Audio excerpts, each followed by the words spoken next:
have very exalted and special guests who has come to bestow their wonderful and holy association upon us. Chandramauli Swami Maharaj is a very senior disciple of His Divine Grace, A.C. Bhaktivedanta Swami Prabhupada. He came in 1972 to New Vrindavan, and I remember when he first came, we had a special relationship. I would milk cows. Would you like to hear this story? You don't mind? I would milk cows.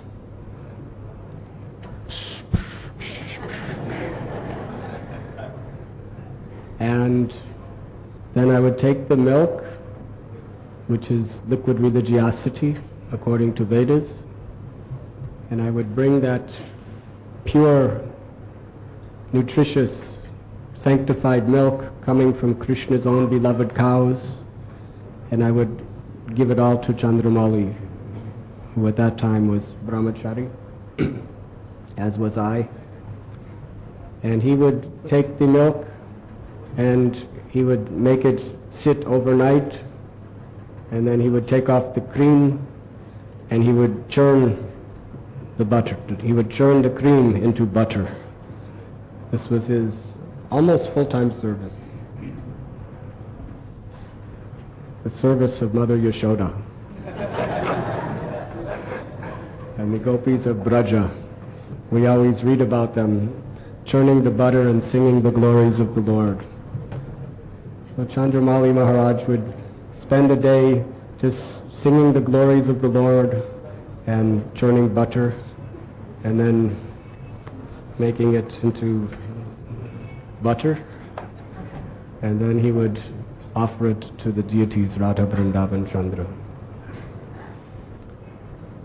Then he became head cook of Brahmachari Ashram. So many service he has done. He's done much preaching and influenced so many people's lives by his exemplary behavior.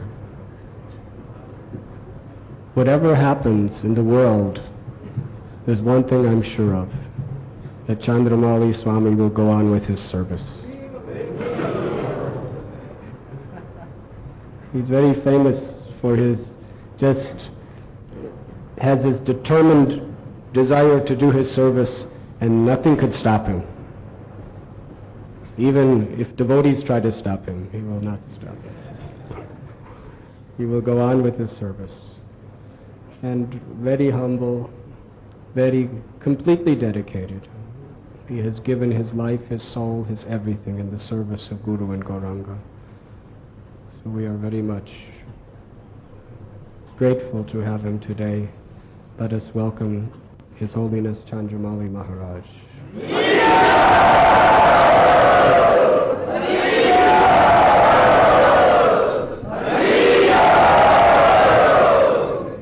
Radhanath Swami Maharaj ki jai! Prabhupada ki jai!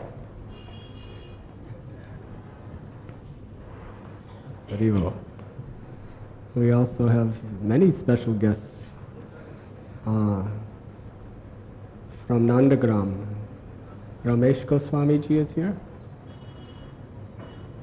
Where? Please sit. Bring him up, please.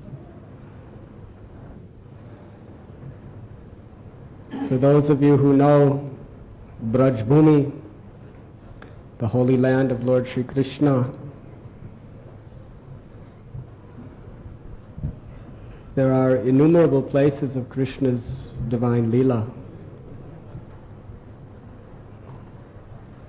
And of the very prominent places is Barsana and Nandagaon.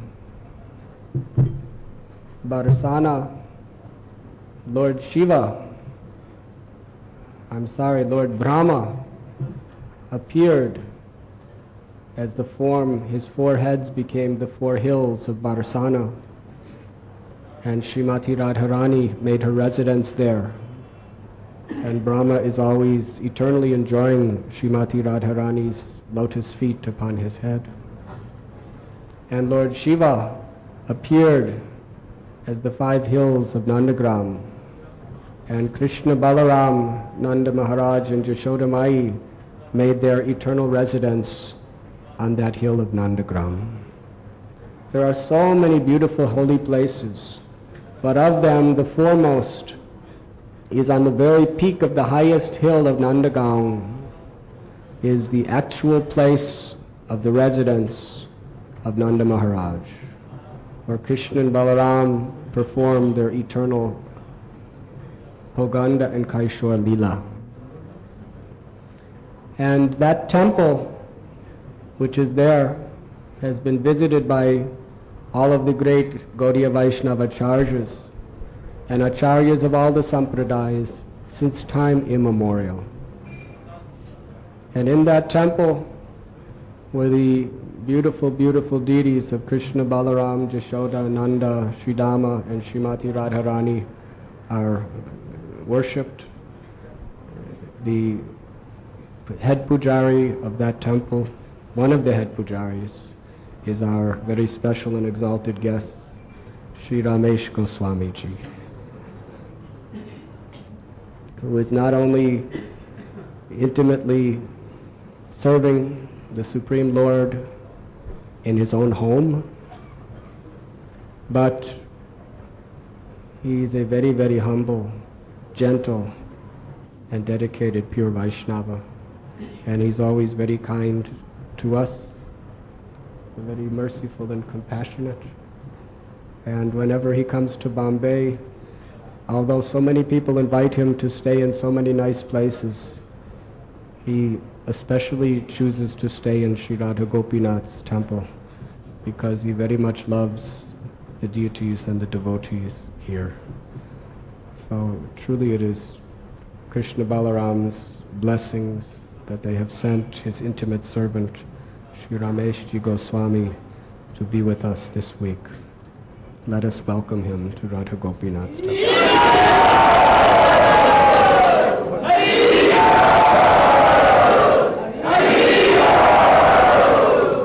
He is a true Brijavasi.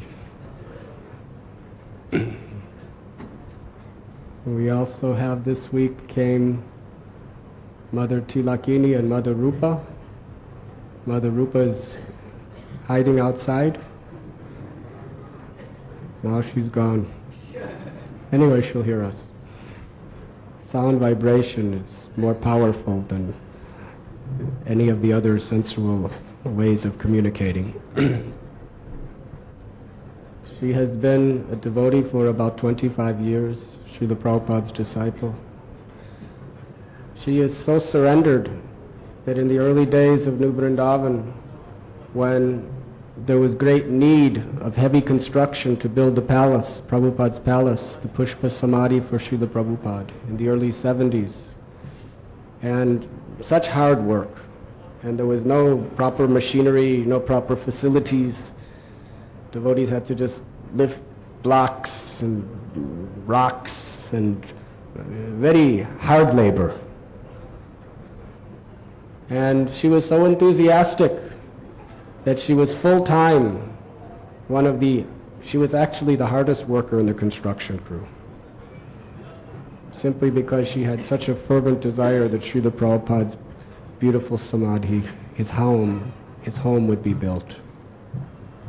So she's a very, very surrendered, hard-working devotee and has great love for the holy name and the Vaishnavas. Let us welcome Mother Rupa Rameshwari to Radha Gopinath's temple.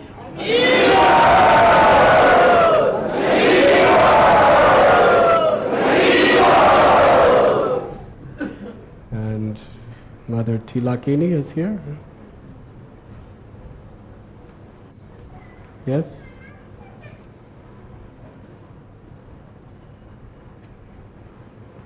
No? Anyways, you all know Mother Chilakini. She's Gaur Shakti's wife.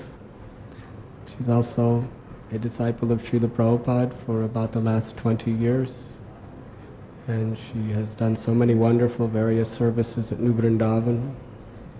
And she is the link between Radha Gopinath Temple and New Vrindavan. She is the only person we have ever found that actually is so merciful to the devotees here that she sends always regular news. And anything the devotees at Radha Gopinath Temple or our congregation want done in America, she's always so anxious and happy to perform that service. She's very much in the mood of Lord Chaitanya's essential teaching of being the servant of the servant of the servant. Please welcome her.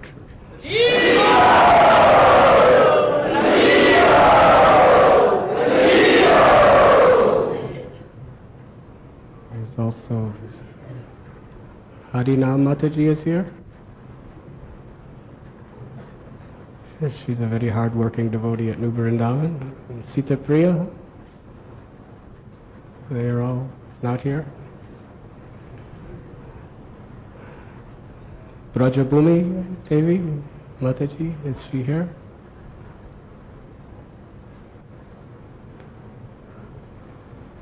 Someone say something. Brajabhumi Mataji? Anyways, she's a devotee from England. You'll see her in Pune. She's staying with us. When Lord Chaitanya Mahaprabhu returned from his tour of South India,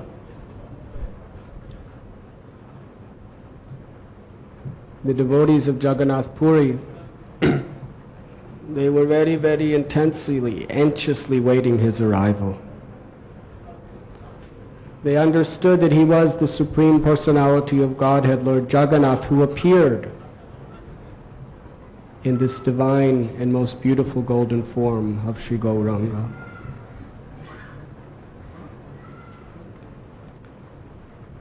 And while he was away, it is explained that the devotees of Puri Dham were like Chataka birds, who were just as the Chataka bird is always meditating on that drop of rain falling from the cloud, not satisfied with anything else.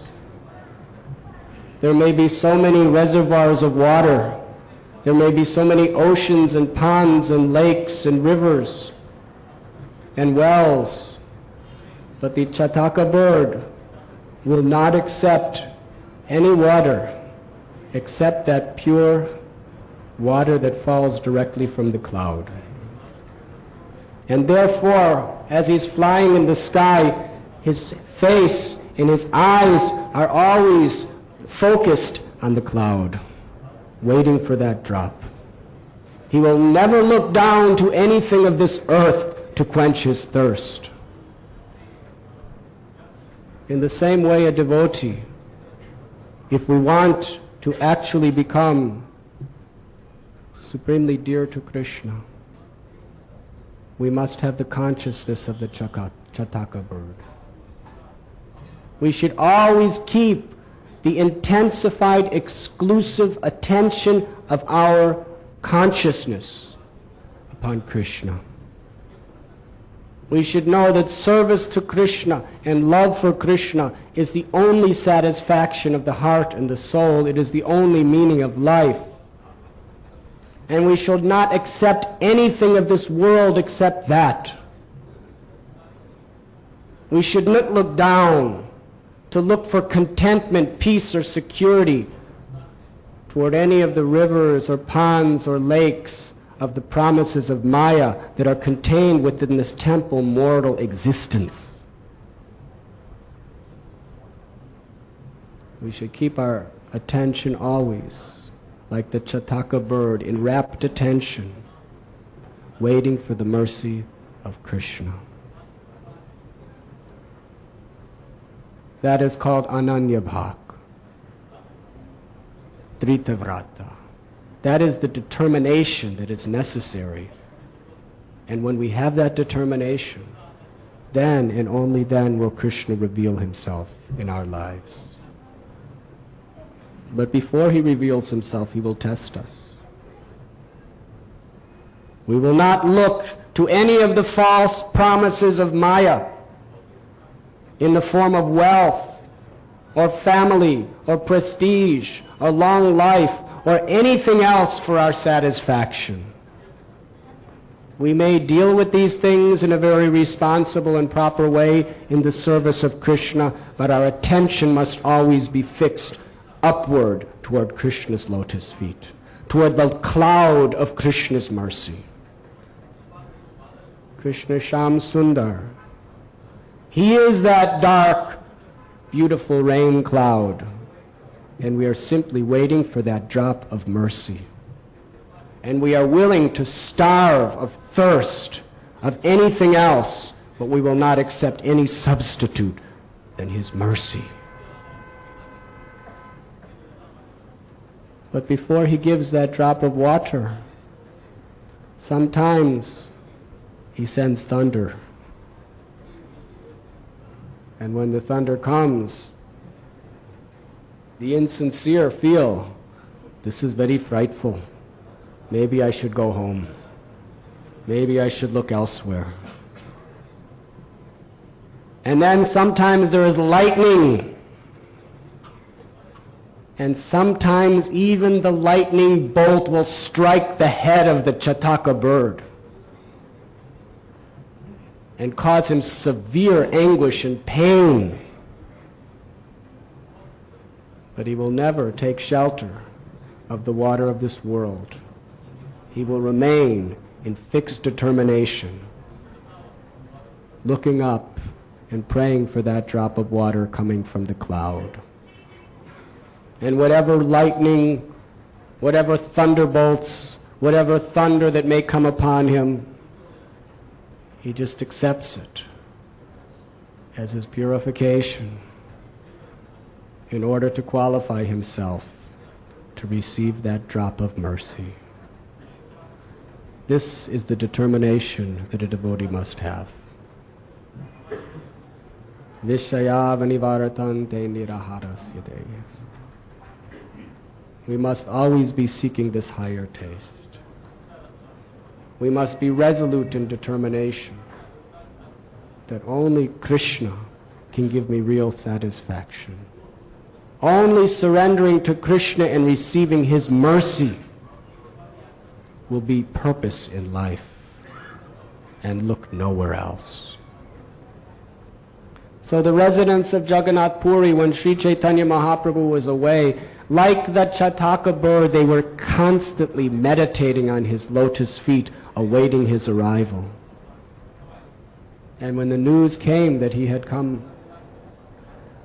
the residents of Puri, the servants of Jagannath, they all approached Sri Sarvabhauma Bhattacharya. And they prayed to him that please arrange for us to have a meeting, darshan, with Sri Chaitanya Mahaprabhu. Because it is only by your mercy, because you are so dear to him, that the Lord will agree to meet with us. This is one of the most sacred truths of Vaishnava philosophy. That Krishna will only agree to reveal himself to one who approaches him through his devotee. One who accepts the lotus feet of Guru and the advanced Vaishnavas. That great soul can present us before the Lord, and only then will the Lord accept. So Sarvabhauma Bhattacharya said, yes, tomorrow come to the house of Kashi Mishra and you will meet Lord Chaitanya. So the next day, Lord Chaitanya Mahaprabhu went to Lord Jagannath's temple along with Sarvabhauma Bhattacharya. And there,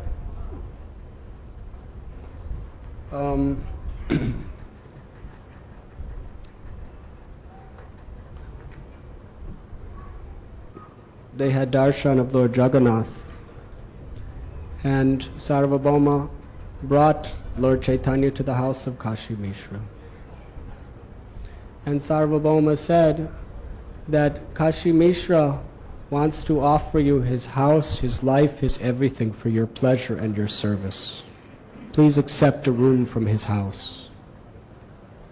And Lord Chaitanya replied that my life is your property. I belong to my devotees.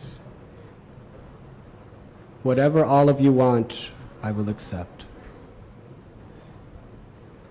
And then Sarvabhauma Bhattacharya began to introduce him to the various devotees, one after another. And they all bow down at his lotus feet. And Lord Chaitanya Mahaprabhu embraced each one of them with great affection. Sarvabhauma said, these are all the these devotees are the jeweled ornaments of Lord Jagannath, and they are constantly meditating in great devotion on your lotus feet. At that time, Bhavananda Rai appeared with 4 of his 5 sons. And Sarvabhauma Bhattacharya introduced, this is Bhavananda Rai. He is the father of Ramananda Rai, that great devotee who you met in South India. And Lord Chaitanya Mahaprabhu was so happy. He looked at Bhavananda Rai and he said that the glories of a father who has such a exalted devotee as Ramananda Rai as his son cannot be extolled properly in this mortal world.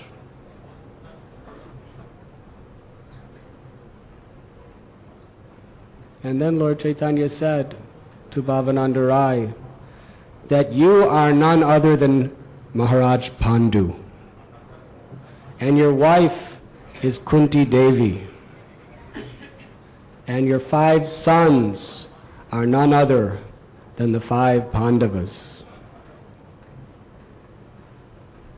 The 5 Pandavas appeared as the 5 sons of Bhavananda Rai: Ramananda Rai, Gopinath,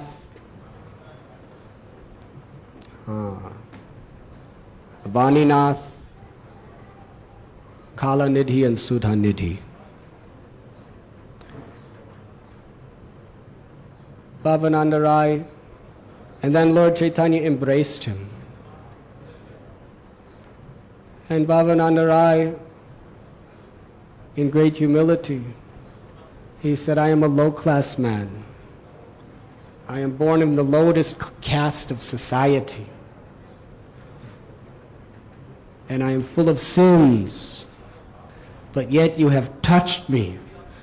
This is the proof that you are the Supreme Personality of Godhead. Such mercy.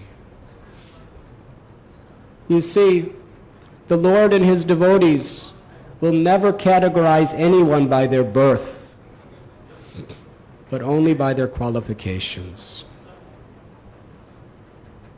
The Bhagavatam explains, even if one is born in the family of chandalas or dog-eaters, if they are chanting the holy names and living by the principles of bhakti, they are fit to become guru of the whole world. But one who is born in a very sophisticated Brahmin family and has all the 25 qualifications of Brahmin, but who is not a devotee of the Lord, who is not taking shelter of the holy name, he cannot even deliver himself, what to speak of anyone else.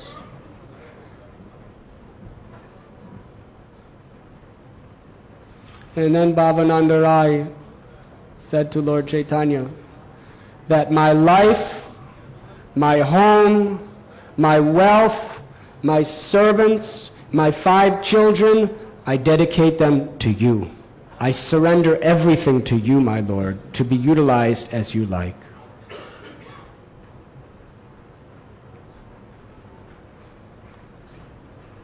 And this is what made the Pandavas so dear to Lord Krishna. That they had surrendered their lives, their souls, their everything, simply in the service of the Lord. As we saw in this beautiful drama that Sankirtan Prabhu had performed, the Pandavas, for so many long years, were put in exile, 12 years. The 13th year they had to be in incognito, hidden in the kingdom of Virat. After that, by the arrangement of Krishna, they had to fight the greatest, most tragic war in the history of mankind, the battle of Kurukshetra. And through that battle they were victorious, and by the arrangement of Krishna they were given the throne of the whole world. But when Krishna left this world, and they no longer felt that they could utilize their wealth, their power, their prestige in his service, they did not want any of it. Yudhisthira Maharaj, the king, was the first to put Maharaj Parikshit on the throne, and putting on the simple clothes of a Vanaprast, he left everything to go to the Himalayas. And his 4 brothers and their wife and mother, they all followed that line. They did not care for their throne, they did not care for their wealth, they did not care for anything if it was not according to Krishna's plan to be used in Krishna's service. They were truly surrendered souls. And this is why the Pandavas were so dear to Krishna. This is why Krishna became the friend, the messenger, the chariot driver of the Pandavas.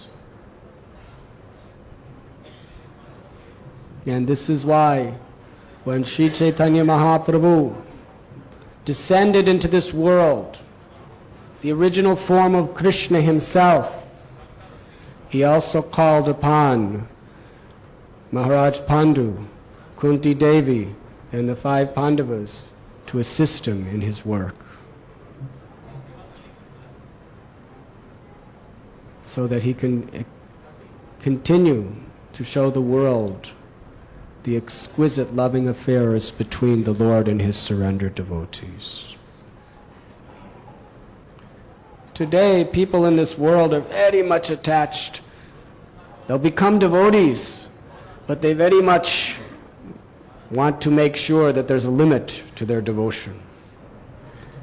They draw a boundary wall. That yes, I am Vaishnava, I am chanting Hare Krishna, and I am doing some charity, giving some donation, and I am doing some seva, but I'm not a fanatic. I have my life, and I have my spiritual life and my domestic life, and they should not mix. So in this way, we have our devotional service, but then there's a wall that we build where we keep the things that we want to protect from Krishna. We want to guard very diligently that Krishna doesn't get this part. He can have that part and this part, but not this part. But Bhavananda Rai, he said, Ramananda Rai, he was a high post governor of Madras. Big person, very prestigious to the family to have such a son. But on the order of Lord Chaitanya, he gave it up to come to Jagannath Puri to be Lord Chaitanya's personal assistant. And Bhavananda Rai was very happy that his son had surrendered to the lotus feet of Lord Chaitanya and given everything up in this world. But then his next son, Vaninath, who was second in age, he said to Lord Chaitanya, that this son of mine, Vaninath, I am hereby turning over to you to be your personal servant. He is yours for the rest of his life, to do whatever you like. and anything you want of any of us, it is yours. Please accept. For Bhavananda Rai, the only thing he considered valuable in life is whatever was accepted by Lord Chaitanya for his service. So Lord Sri Chaitanya Mahaprabhu was very pleased. And he replied that because you are making these offerings with genuine love and devotion, I will accept.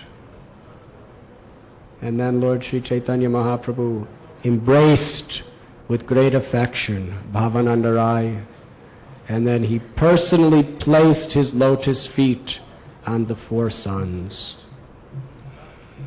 the Pandavas, and showed them his great love.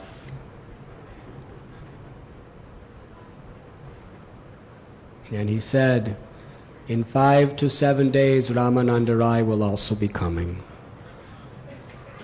And my heart longs again to be in his association. The Lord longs for the association of his devotees. And actually, everyone is essentially Krishna's devotee. Jivara Swarupoy Krishnara Nityadas.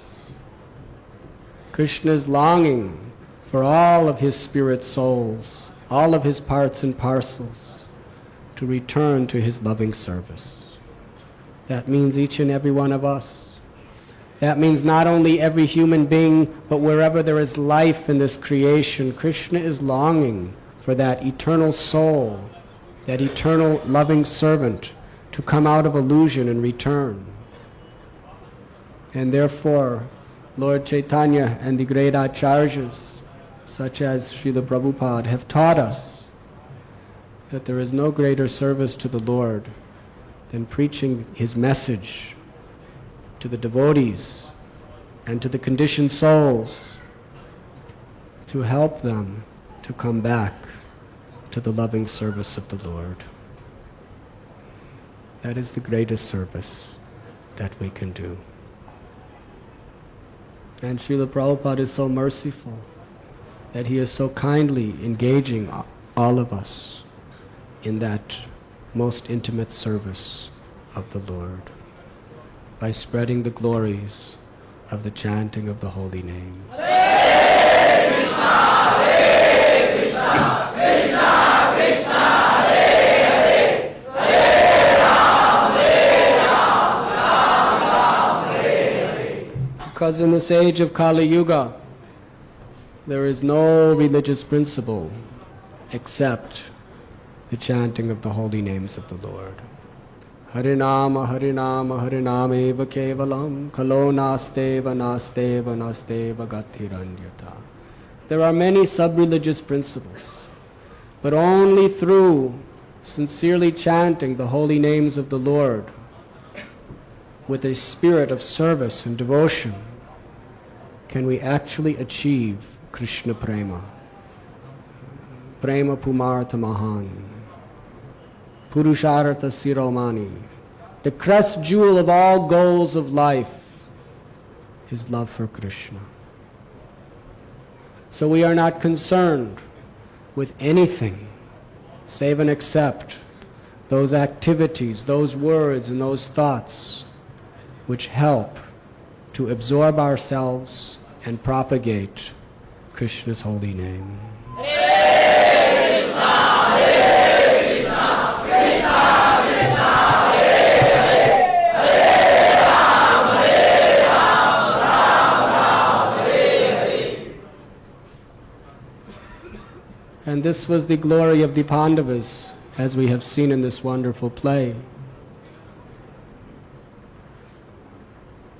The Pandavas dedicated their lives to serving Krishna's mission.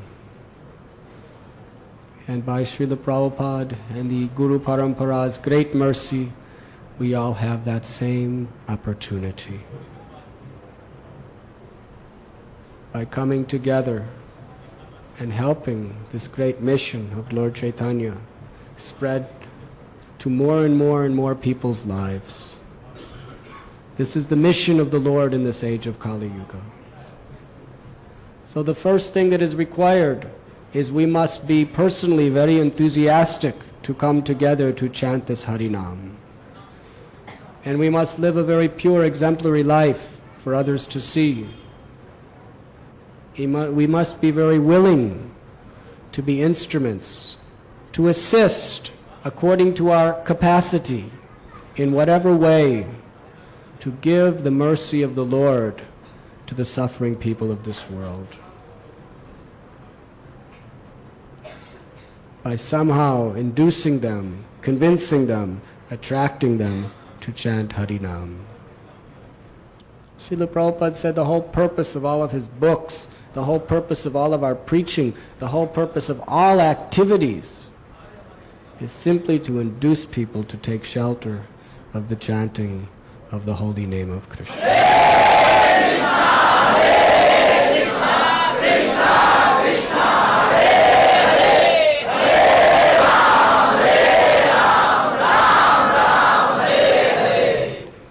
Srila Prabhupada ki, Shri Gauranga Mahaprabhu ki, Nitai Gopimanandi.